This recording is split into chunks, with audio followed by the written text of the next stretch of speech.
You said your mom moved in to help you out. So people might say, like, I don't want my mom to move in to help me out, or I don't have my mom to move in to help me out. Talk about how that came about and your relationship with her.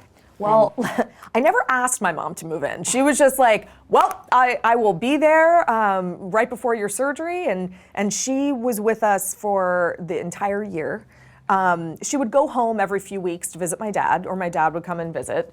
But I will never forget, in those first 6 weeks following my double mastectomy, right before I started chemo, she went home for a few days. And as she was leaving, after this 6 weeks of, this traumatic event, she put her hands on my shoulders and she goes, didn't we have so much fun?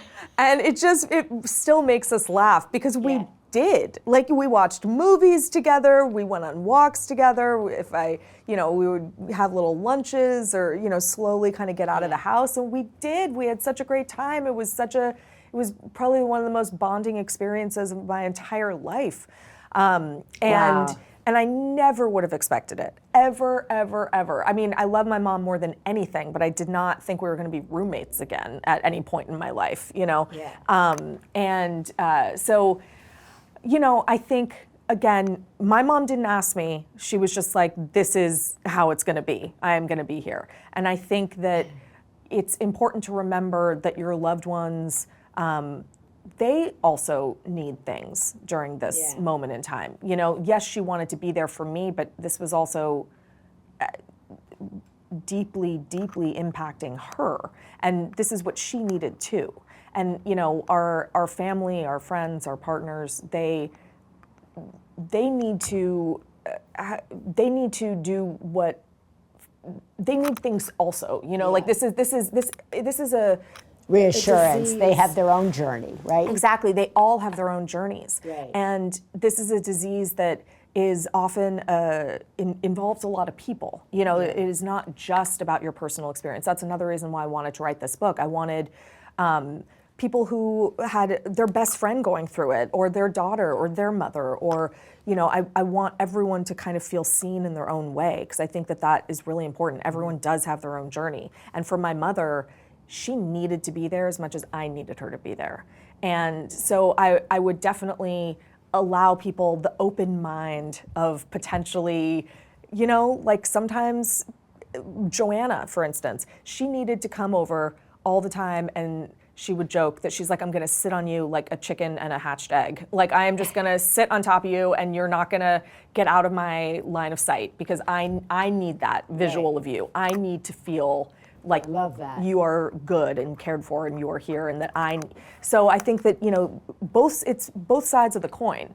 And so I would just, again, keep an open mind. This is a different experience than you'll ever have in your life. And who knows what beautiful things actually get to come out of it. And what about kids? Once again, you have young kids. And in many situations, somebody doesn't have young kids. Talking to kids, working with them with their fears, right? There's cancer kids. My mom has cancer.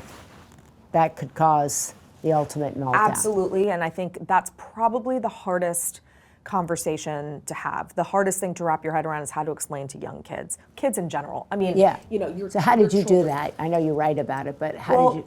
The most important thing is I had 1,000% belief and certainty that I was not going to die.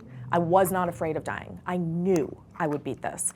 My doctor, Dr. Park, who is incredible, the first thing he said to me is, he said, I believe your cancer is curable, not just treatable. It is curable. And I held on to that every single day. And I could confidently tell my kids, I am going to be cured. You do not have to be afraid of anything happening to mommy. Like, I will be fine. It might take a little bit to get there, and there are days that I might not feel well. I might feel really sick, or I might even look sick. I kind of went in phases. I did not need to tell them every single thing all at once. I didn't feel the need to be like, okay, and let's talk about 4 weeks into chemo and then radiation. You don't need to see the entire staircase to go step by step up the stairs. So I like that analogy. It's like you just need to see a couple steps at a time. You don't need to see the whole thing. And in a lot of ways, that's what my care team, my doctors did with me. Like, we didn't talk about radiation until I was really through chemo. We didn't talk about, I knew it was going to happen, but I didn't need to know step by step everything all at once. We didn't talk about adjunct treatment, which is after active treatment, until I was wrapped up with radiation. I knew it was there, but I didn't need to know the details. And so I first talked to my kids about my double mastectomy, and the first question they had actually was about chemo. And because that's what you hear, that's what you see, and unfortunately, I told them that I was probably not going to need it, because at the time we thought that the tumors were localized in my right breast, and during surgery they found that it had gone through my lymph nodes, so it had spread. So I didn't know that, and I regret that piece of information, because I probably should have been more careful in saying, I just simply don't know, instead of saying I won't need chemo, because I had to kind of retrace my steps there and then give them a little bit more information down the road. I think it's perfectly fine you don't need to dampen down every single thought, fear, question. I think it's okay to say, this is a journey, this is a process, one thing first, one step at a time. We're gonna get through this surgery, I'm gonna be okay. I really talked them through not being afraid of surgery, because that was like the first step in all this.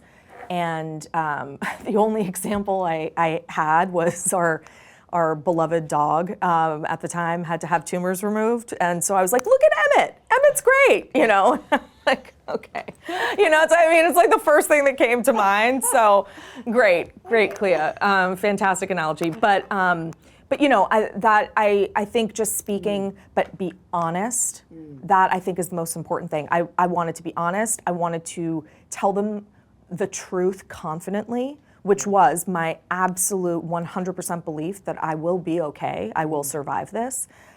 So I think if you can speak to them honestly, answer their questions, speak confidently, then I think that's honestly the best you can do. And it's okay if they see you cry, and all of the emotions are fine.